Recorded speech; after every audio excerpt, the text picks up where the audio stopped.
봉황의 한 이권 일장 1년 후의 복수자. 변화한 해운. 1년이라는 시간이 흘렀다. 백두산 깊숙한 곳, 환인제 천문이 있던 자리에서 멀지 않은 동굴 속에서 한 남자가 눈을 떴다. 예전의 해운과는 완전히 다른 모습이었다. 긴 머리는 뒤로 묶여 있었고 얼굴에는 1년간의 수련과 고독이 새겨져 있었다. 하지만 가장 크게 달라진 것은 그의 눈빛이었다. 예전의 순수함은 온데간데 없고 대신 차갑고 날카로운 복수심만이 타오르고 있었다. 해운은 동굴벽에 새겨진 글자들을 바라보았다. 지난 1년간 그가 적어둔 복수 목록이었다. 10대 문파, 화산파 화산 무림맹주 소속, 무당파 무당산, 소림파 숭산, 아미파 아미산, 깨방 하남 개봉, 곤륜파 곤륜산맥, 태산파 태산, 점창파 산서, 청성파 청성산, 형산파 형산, 오대세가, 중원제일세가 모용시, 연시세가, 왕시세가, 이시세가, 설시세가. 해운은 손가락으로 가장 가까운 이름을 가리켰다. 태산파. 백두산에서 가장 가까운 곳이군. 지난 1년간 그는 봉황양경의 육성까지 익혔다. 12개 초식 중 절반을 습득한 셈이었다. 그나마 자부선사가 남기신 진신진기를 받았기에 가능한 수준이었다. 일성 복명조천 기본적인 검기발산, 이성 황혼낙조 연속 타격으로 적을 압도, 삼성 구천뇌와 번개의 속성의 강력한 일격, 사성 봉익진천 방어와 이동을 겸한 신법, 오성 화왕진노 분노를 통한 폭발적 힘 증폭, 육성 혈맥 각성 봉황 혈맥의 일시적 완전 각성. 하지만 아직 12성 대성에는 멀었다. 더 이상의 수련은 한계가 왔다고 느꼈다. 더 강한 적들을 만나고 더 큰 위기를 겪어야만 나머지 초식을 깨달을 수 있을 것이었다. 해운은 복명검을 집어들었다. 검에서 예전보다 훨씬 강렬한 붉은 기운이 흘러나왔다. 이제 시작이야. 그러나 멸문까지는 힘든 수준이니 고구려 침입과 환인제천문의 멸문을 주도했던 무림맹 소속 인물 위주로 우선은 원수를 갚아야겠지. 이제 중원으로 가자. 첫 번째 표적.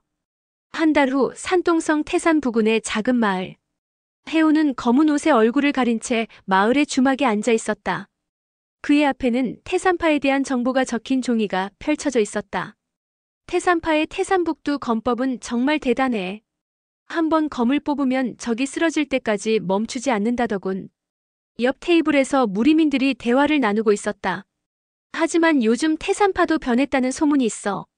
새로운 무공을 익히고 있다는데? 새로운 무공? 청룡검법이라고 하더군. 화산파 무림맹주님께서 직접 전수해 주셨다는. 해운의 눈이 번뜩였다. 청룡검법? 그리고 화산파 무림맹주. 그렇구나. 화산파가 무림맹을 이끌고 있었군. 그리고 삼신기의 청룡무공까지. 게다가 태산파는 연시세가와도 깊은 관계가 있어서 더욱 강해졌지. 산동 지역 전체를 장악하고 있다고 봐도 과언이 아니야. 해운은 조용히 자리에서 일어났다. 더 자세한 정보를 얻을 필요가 있었다. 그날 밤 태산파 산문 근처. 해운은 나무 위에 숨어서 태산파 제자들의 야간 수련을 지켜보고 있었다. 태산북두검, 청룡출수. 제자들이 두 가지 검법을 번갈아 사용하고 있었다. 기존의 태산북두검에 청룡무공이 결합되어 더욱 강력해진 모습이었다. 정말이었구나. 저것이 삼신기의 청룡무공. 해운의 주먹이 꽉 쥐어졌다. 태산파가 자신의 스승과 사형들을 죽인 것도 모자라 이제는 삼신기까지 익히고 있다니. 오늘은 여기까지다. 태산검왕께서 내일 직접 새로운 초식을 전수해 주실 것이다. 태산파 장로가 제자들을 돌려보냈다. 해운은 그 장로가 혼자 남을 때까지 기다렸다. 바로 너다. 첫 번째 복수. 누구냐? 장로가 갑자기 뒤를 돌아보며 검을 뽑았다. 하지만 아무도 보이지 않았다. 바람에 나뭇잎이 떨어진 소리인가? 그때였다. 태산파 장로 천봉. 어둠 속에서 해운의 목소리가 들려왔다. 1년 전 당신은 환인제천문 멸문에 참여했지. 천봉의 얼굴이 창백해졌다. 환인제천문? 설마. 그때이. 그렇다. 해운이 어둠 속에서 나타났다. 얼굴은 가려져 있었지만 그의 몸에서 뿜어나오는 살기가 천봉을 압도했다. 환인제천문은 이미 멸문되었는데 살아남은 자가 있었다니. 살아남은 것이 아니라 복수하기 위해 돌아온 것이다. 해운이 복면검을 뽑았다. 검에서 붉은 기운이 솟구쳤다. 기다려라. 우리도 어쩔 수 없었어. 무린맹의 명령이었고 화산파 맹주님의 직접 지시였다. 그 변명은 듣지 않겠다. 복명조천. 해운의 첫 번째 초식이 장렬했다. 붉은 검기가 천봉을 향해 날아갔다. 태산북두검. 천봉도 태산파의 절기를 펼쳤다. 묵직하고 웅장한 검기가 해운의 공격과 맞섰다. 하지만 1년 전과는 달랐다. 해운의 검기가 천봉의 것을 압도했다. 네.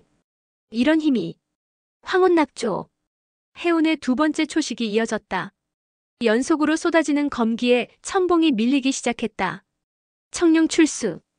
천봉이 새로 익힌 청룡무공을 사용했다. 푸른 기운이 해운의 검기와 맞섰다. 5호.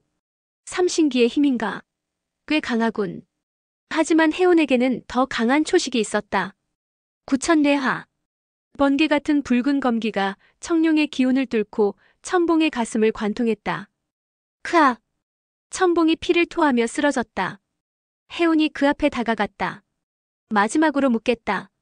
무린맹주가 정말 화산파 출신인가? 그리고 다른 문파들의 상황은? 그렇다. 무린맹주 건무국은 화산파의 전 장문인이야. 지금은 화산에서 무린맹을 총괄하고 있어. 천봉이 피를 흘리며 계속 말을 했다. 측천무우께서 직접 명령하신 일이야. 삼신기를 모으기 위해서 각 문파마다 청룡무공을 전수받았고 그 여인 연하는 어디에 있는가? 연하. 모용연하 말인가? 그 여인은 중원제일세가의 장녀로 지금은 아미파에 출가했다고. 해운의 눈이 차갑게 빛났다. 아미파에. 제발. 살려줘. 천봉의 말이 끝나기 전에 해운의 검이 그의 목을 베었다. 고맙다. 유용한 정보였어. 파문과 경계. 다음 날 새벽 태산파에서는 천봉 장로의 시신이 발견되었다. 그리고 그의 가슴에는 붉은 글씨로 한마디가 새겨져 있었다. 환인제천문 해운 복수를 시작하노라. 태산검왕 위정이 급히 전서구를 날렸다. 무린맹주님께 급히 전하라. 환인제천문의 생존자가 나타났다. 한편 화산 무린맹 본부. 뭐라고? 환인제천문의 생존자가? 무린맹주 건무국의 얼굴이 굳어졌다. 그는 화산파의 전 장문인으로 1년 전 환인제천문 멸문을 직접 지휘했던 인물이었다. 그자의 이름이 해운이라고 했나? 그렇습니다, 맹주님. 천봉 장로는 한 번에 제압당했다고 합니다. 건무국이 창밖을 바라보며 중얼거렸다. 봉황 혈맥을 가진 막내 제자. 그자가 복수를 시작했다니. 그는 즉시 결정을 내렸다. 모든 문파에 긴급 전령을 보내라. 환인제천문의 복수자가 나타났으니 최고 수준의 경계 태세를 갖추라고. 특히 청룡기와 백호기 무공을 수련하고 있는 문파들은 더욱 조심하라. 알겠습니다. 그리고 측천무읍께도 즉시 보고드려라. 봉황 혈맥이 각성했다고. 전령이 달려나간 후 건무국은 혼자 중얼거렸다. 해운. 이제 더 이상 기습은 통하지 않을 것이다. 하지만 그것이 내 파멸의 시작이 될 것이야. 새로운 각오. 해운은 태산파를 떠나며 천봉의 품에서 발견한 작은 병을 바라보았다. 그 안에는 푸른빛이 도는 알약이 들어있었다. 청룡보혈단. 병에 붙은 작은 종이를 읽어보니 측천무우가 준 청룡무공 수련에 필요한 주요한 영약이었다. 해운은 잠시 고민하다가 그 알약을 삼켰다. 으아! 갑자기 온몸에 뜨거운 기운이 흘러들었다. 봉황 구천무의 육성에서 더 나아가려는 기운이 느껴졌다. 이것은 칠성으로의 돌파구인가? 해운은 즉시 명상 자세를 취했다. 청룡보혈단의 효과를 봉황양경으로 승화시켜야 했다. 한 시즌 후 해운의 눈이 번뜩 떠졌다. 칠성. 천왕포효. 새로운 초식을 깨달은 것이다. 이제 그는 더 강해졌다. 하지만 동시에 그는 알고 있었다. 이제 더 이상 기습은 불가능하다는 것을. 무린맹이 움직이기 시작했고 모든 문파가 그를 경계할 것이다. 좋다. 그렇다면 정면 승부다. 혜운이 서쪽을 바라보았다. 그곳에는 연시세가가 있었다. 다음은 연시세가다. 복수의 길은 이제 막 시작되었을 뿐이었다. 그리고 이제부터는 중원 무림 전체가 그의 적이 될 것이었다. 멀리서 전서구들이 하늘을 가로지르며 날아다니고 있었다. 무림맹의 긴급 전령들이었다. 중원 무림에 새로운 폭풍이 몰아치기 시작했다. 봉황의 한 이권 이장 연시세가의 함정. 준비된 적들. 열흘 후 산동성 연시세가 영지. 혜운은 높은 언덕에서 연시세가의 거대한 저택을 내려다보고 있었다. 하지만 뭔가 이상했다. 너무 조용했다. 태산파일이 알려진 후 열흘이 지났는데 연시세가는 5대 세가 중 하나로 산동 지역에서 막대한 영향력을 가진 가문이었다. 태산파와도 깊은 관계를 맺고 있어 이미 경계 태세를 갖추고 있을 것이라 예상했다. 하지만 지금 보이는 것은 평상시와 다름없는 평화로운 모습이었다. 너무 평온하군. 혜운이 중얼거릴 때 갑자기 뒤에서 목소리가 들려왔다. 그럴 수밖에 없지. 우리가 이미 모든 준비를 마쳤거든. 혜운이 순식간에 돌아섰다. 언제 나타났는지도 모르게 한 중년 남자가 서 있었다. 그의 옆에는 10여 명의 고수들이 포위하듯 서 있었다. 연시세가 가주 연진. 중년 남자가 자신을 소개했다. 그리고 내가 바로 환인제 천문의 막내 제자 혜운이겠군. 혜운은 주변을 살폈다. 완전히 포위당했다. 더구나 이들의 실력이 만만치 않았다. 어떻게 내 위치를? 태산파 천봉이 죽은 후 우리는 내가 이곳으로 올 것이라 예상하고 기다리고 있었어. 지리적으로 가장 가까운 곳이니까. 연진이 미소를 지었다. 하지만 그 미소에는 차가움이 섞여 있었다. 무림맹주께서 직접 지시하셨다. 환인제 천문의 생존자를 발견하면 즉시 처리하라고. 무림맹의 전략. 혜운은 복면검에 손을 얹었다. 그럼 싸우자. 잠깐. 연진이 손을 들어 제지했다. 서두를 것 없다. 내게 제안이 하나 있어. 제안? 너도 알겠지만 환인제 천문은 이미 역사 속으로 사라졌다. 내가 아무리 발버둥 쳐도 돌이킬 수 없는 일이야. 연진이 천천히 말을 이어갔다. 하지만 내 실력만큼은 인정한다. 태산파 천봉을 한 번에 처리한 것을 보면 우리 연시세가의 객경이 되는 것은 어떤가? 객경? 그렇다. 과거는 잊고 새로운 삶을 시작하는 거야. 충분한 대우를 해줄 것을 약속한다. 혜운은 비웃었다. 내 사형들과 스승을 죽인 자들에게 충성하라는 뜻인가? 현실을 받아들이라는 뜻이다. 연진의 목소리가 차가워졌다. 너 혼자서 중원 전체를 상대할 수는 없어. 지금이라도 항복하면 목숨만은 살려주겠다. 혜운이 복면검을 뽑았다. 검에서 붉은 기운이 솟구쳤다. 거절한다. 연합공격. 그렇다면 어쩔 수 없지. 연진이 손짓하자 주변의 고수들이 일제히 움직였다. 연시가문 합공진. 10명의 고수가 동시에 공격해왔다. 각자 다른 방향에서 검과 장법을 펼치며 혜운을 압박했다. 이들 꽤 훈련되어 있군. 혜운은 즉시 신법을 펼쳤다. 봉익진천. 붉은 기운이 날개 모양으로 퍼지며 여러 방향의 공격을 막아냈다. 하지만 상대가 너무 많았다. 복명조천. 혜운의 검기가 가장 가까운 적 2명을 향해 날아갔다. 청룡 출수. 그런데 그들도 청룡무공을 사용했다. 푸른 검기가 혜운의 공격과 정면으로 맞섰다. 역시 이들도 삼신기 무공을 익혔군. 황혼낙조. 혜운은 연속 공격으로 포위망을 뚫으려 했지만 적들의 협공이 치밀했다. 백호포효. 이번에는 백호무공까지 나왔다. 강력한 장력이 혜운을 정면으로 압박했다. 혜운이 뒤로 밀려나며 피를 토했다. 삼신기가 이렇게 강력한 것인가? 위기의 순간. 어떤가? 이제 실력 차이를 알겠나? 연진이 여유롭게 다가왔다.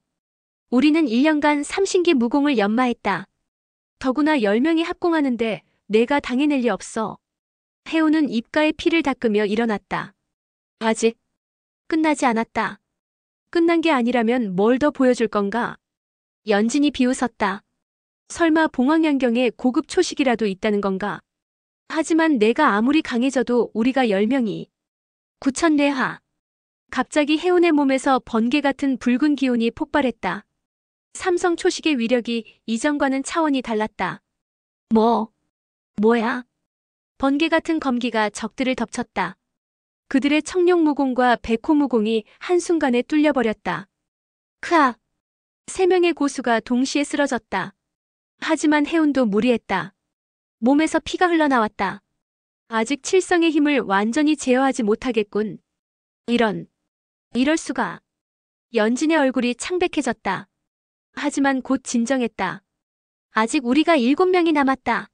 나머지 고수들이 다시 포위망을 좁혀왔다. 예상치 못한 변수. 그때였다. 연시세가는 여기까지군. 어디선가 새로운 목소리가 들려왔다. 모두가 그 방향을 바라보았다. 높은 나무 위에 한 사람이 앉아 있었다.